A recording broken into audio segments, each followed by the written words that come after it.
పరీక్ష state level రాయడం ద్వారా నేను ఎన్నో గోవు గురించి విషయాలు తెలుసుకున్నాను. నాకెంతో ఒక పెద్ద అనుభవం కలిగింది.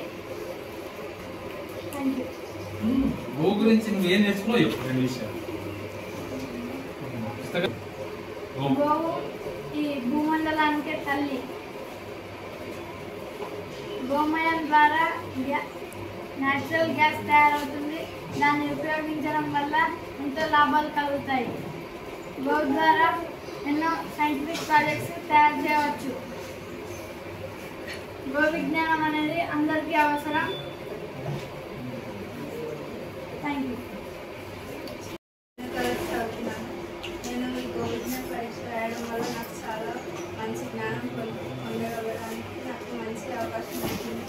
నేను డిస్ట్రిక్ట్ లెవెల్ పరీక్షకు కూడా సెలెక్ట్ అయ్యాను. నాకు అది చాలా సంతోషం కలిగింది. గో మనకి చాలా ఉపయోగాలను కలిగిస్తుంది. అది మనకి చాలా ఉపయోగిస్తుంది. మనం దాన్ని రక్షించుకోవాలి. నా పేరు Duvaka Lavanya. And completed BCA. Actually మా సాగరిక అంటే మా మదర్ సాగరిక గో విజ్ఞాన పరీక్షల గురించి స్కూల్లో చెప్పారు. ఎవరైనా రాయొచ్చు, 7 years ఎగ్జామ్ తర్వాత నేను రాస్తానని ట్రై చేశాను. నేను అనుకోలేదు డిస్ట్రిక్ట్ లెవెల్కి వెళ్తానని. వెళ్ళాను, రాశాను. కానీ స్టేట్ లెవెల్లో కూడా వెళ్ళాలని ఉండే. ఒక 2 marks డిఫరెన్స్ ద్వారా వెళ్ళలేకపోయాను.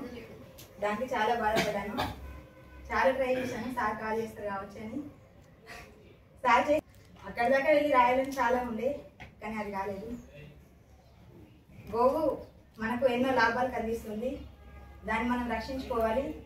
గోమూత్రం, గోమయం ద్వారా మనకు ఎన్నో లాభాలు ఉన్నాయి.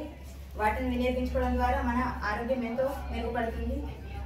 ఆవు పాలు తాగడం ద్వారా పిల్లలకు ఎంతో బోన్స్ బలంగా అవుతాయి. మన అజీర్ణక్రియ కూడా ఆవు నెయ్యి ద్వారా చక్కగా మెరుగుపరుస్తుంది. గోవును రక్షించుకోవాలి ప్రతి ఒక్కరూ. Thank you so much. Suman గారు, ఈ యొక్క రాయికల్ కండ రాయికల్లో ఉన్నటువంటి చుట్టుపక్కల మండలాల అన్నిటికీ కూడా వారు గోసేవ ప్రముఖులు. ఈ గోవుకు సంబంధించినటువంటి ఏ కార్యమైనా కూడా ఇటు స్కూళ్ళకు కావచ్చు, బయట సమాజానికి కానీ తెలియజేసేటువంటి క్రమంలో అన్ని విషయాలు ఇక్కడ ఉన్నటువంటి జిల్లా నుంచి, ప్రాంతం నుంచి వచ్చిన విషయాలు అన్ని కూడా మనందరికీ షేర్ చేసేటువంటి విషయంలో వారు బాధ్యత కలిగినటువంటి వ్యక్తి. మనందరికీ కూడా ప్రతి సంవత్సరం ఈ గో విజ్ఞాన పరీక్షలు రాయించడంలో, ఈ గోసేవ కార్యక్రమంలో ముందుంటారు. వారి చేతుల మీదుగా మనకి